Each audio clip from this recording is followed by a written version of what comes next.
ہم یہ کہیں گے کہ جو بندہ جان بوجھ کے سنت کو چھوڑتا ہے، جامعہ ترمذی میں حدیث ہے، نبی علیہ السلام نے 6 لوگوں پر لعنت فرمائی ہے، ان میں سے ایک شخص وہ بھی ہے جو جان بوجھ کے میری سنت کو چھوڑے۔ جی دوست، آپ نے دیکھا اور سنا، موصوف نے یہ کہا کہ جس نے جان بوجھ کے سنت کو چھوڑا اس پر لعنت ہو، تو یہ اس وقت کہہ رہا ہے کہ جس نے جان بوجھ کے سنت چھوڑی اس پر اللہ کی لعنت ہو۔ آپ مجھے یہ بتائیں کہ جو جان بوجھ کے لوگوں کی سنتیں چھڑوائے اس پر کتنی لعنتیں ہونی چاہیے؟ مطلب آپ کسی کے کہنے کی وجہ سے آپ سنت چھوڑ دیتے ہیں، یہ بھائی سنت چھوڑ دیتا ہے، یہ بھائی سنت چھوڑ دیتا ہے، یہ ساری سنتیں چھوڑنے کی لعنت کس پر آئے گی؟ جس نے سنت چھڑوائی ہو۔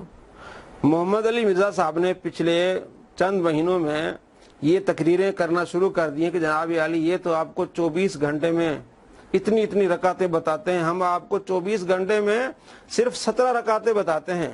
یہ جو لوگ ہیں آپ کو صرف عشاء میں 17 رکعتیں بتاتے ہیں، میں آپ کو یہ بتاتا ہوں کہ آپ صرف 24 گھنٹے میں 17 رکعتیں پڑھ لیں فرض بس۔ وزیر اعظم صاحب بھی سنتیں نہ پڑھیں، جو میری ویڈیوز اپلوڈ کرتے ہیں، میری ویڈیوز دیکھتے ہیں، وہ بھی سنتیں نہ پڑھیں۔ اور ہم نے پچھلی ویڈیوز میں دکھایا دوستوں کو اور بتایا، بلکہ ایک بھائی نے میسج کیا کہ جتنے محمد علی مرزا کے فالوورز ہیں وہ سنتیں نہیں پڑھتے۔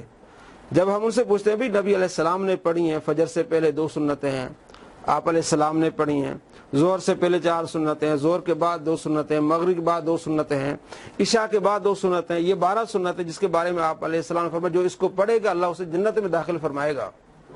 اور فجر کی 2 سنتوں کے بارے میں آپ علیہ السلام فرماتے ہیں کہ دنیا و ما فیہا سے مجھے سب سے زیادہ فجر کی 2 سنتیں پسند ہیں، اتنی محبت۔ اور آپ علیہ السلام نے فرمایا، ابو داؤد شریف میں حدیث ہے، آپ علیہ السلام فرماتے ہیں کہ تمہیں گھوڑے روند ڈالیں تب بھی تم نے فجر کی 2 سنتیں نہیں چھوڑنی، اتنی آپ کو محبوب ہے۔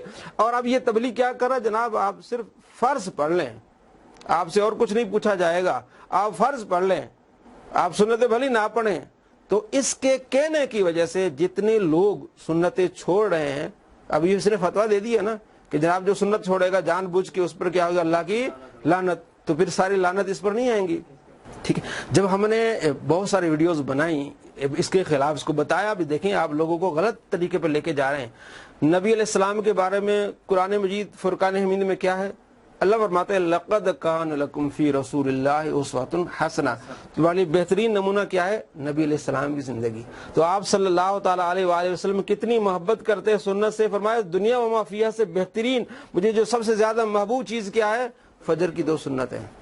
تو آپ کہتے ہیں جناب وزیر اعظم صاحب مصروف ہوتے وہ سنتیں نہ پڑھیں، بھائی اتنے وزیر اعظم صاحب مصروف ہوتے ہیں تو مطلب چلو مصروف ہوتے ہیں، ان کا اپنا فعل ہے، آپ تو سنتیں نہ چھڑوانے لوگوں سے۔ اور اس کے ماننے والے بالکل سنتیں چھوڑتے جا رہے ہیں، بالکل سنتیں چھوڑتے جا رہے ہیں۔ تو جب یہ حدیثیں ہم نے ان کو بتائیں تو جناب علی پھر کہنے لگے، پھر انہیں ایک اور ویڈیو بنائی کہ جناب سنتیں چھوڑنے پر لعنت۔ اب پچھلے 2 ہفتے پہلے اس نے ویڈیو بنائی جس میں ایک طرف مولانا الیاس قادری صاحب کی تصویر لگائی، ایک طرف جو ہے اپنی تصویر لگا کے تو بیچ میں لکھ دیا جی سنتیں چھوڑنے پر لعنت۔ پھر اس میں اس نے وضاحتیں پیش کر دی جی اس سنت کو چھوڑنے پر لعنت ہوگی جو اس کو حقیر جانے گا یا اس کو نہیں مانے گا، عجیب عجیب باتیں کرنا شروع کر دی۔ پہلے تو آپ نے کیا کہا جی، ابھی کہ آپ نے کیا کہا؟ جو جان بوجھ کر سنت چھوڑے گا اس پر لعنت۔ اب آگے پھر اس کی جو توجیحات بیان کرنے لگے، یہ ہوگا، یوں ہوگا، یوں ہوگا تو پھر یوں ہوگا۔ اچھا، جب ہم لوگوں کو بتاتے ہیں کہ دیکھیں تبلیغ کرنا اچھی بات ہے، بخاری شریف میں حدیث ہے، نبی علیہ السلام کا فرمان ہے بلغوا انی ولو آیا، بلغوا انی ولو آیا، میری طرف سے پہنچا دو اگرچہ 1 آیت ہو۔ تو تبلیغ کرنا ہر مسلمان کر سکتا ہے، اس کا فریضہ ہے، لیکن فتویٰ دینا ہر مسلمان کا کام نہیں ہے۔ فتویٰ کون دے گا؟ اہل علم دے گے۔ 100 نمبر پورا 100 نمبر حدیث ہے بخاری شریف میں، آپ علیہ السلام فرمایا اس زمانہ آئے گا علماء نہیں رہیں گے، تو لوگ جاہلوں کے پاس جائیں گے، وہ غلط فتوے دیں گے، خود بھی گمراہ ہوں گے اور دوسروں کو بھی کیا کریں گے؟ گمراہ کریں گے۔ تو ہم نے یہ روایت کئی بار ہم نے سنائی کہ جناب علی اس وقت تو بہت سارے علماء ہیں، اہل حدیث ہوں گے، اہل سنت ہیں، علماء ہیں، تو آپ علماء سے پوچھیں بجائے آپ ایسے آدمی سے پوچھ رہے جس نے نہیں پڑھا، جس نے دین کو نہیں سیکھا، تو آپ کو اب اسی طرح لے جائے گا نا۔ اب اس نے پچھلے دنوں ویڈیو بنائی جی کیا سب علماء انبیاء کے وارث ہوتے ہیں، اس میں پتہ کیا کہتا ہے؟ کہتا ہے یہ جو حدیث ہے مجھ پر فٹ کرتے ہیں، میں تو حدیث سناتا ہوں نا، میں تو کیا سناتا ہوں؟ حدیث۔ اچھا، جو آپ نے جو حدیث سنائی ہے کہ جو جان بوجھ کے سنت چھوڑے اس پر لعنت ہے، تو پھر آپ پر کتنی لعنتیں آئیں گی؟ آپ پر تو لاکھوں لعنتیں آئیں گی. آپ تو کہتے ہیں میرے لاکھوں میرے فالوورز ہیں تو ساری لعنتیں آئیں گی. حدیث کو سمجھنا بھی ایک علم ہے نا. اب یہ کہتا کہ جی یہ جو علماء ہیں ڈگریوں والے علماء ہیں، میں ویسے ہی مجھے ڈگری کی ضرورت نہیں ہے.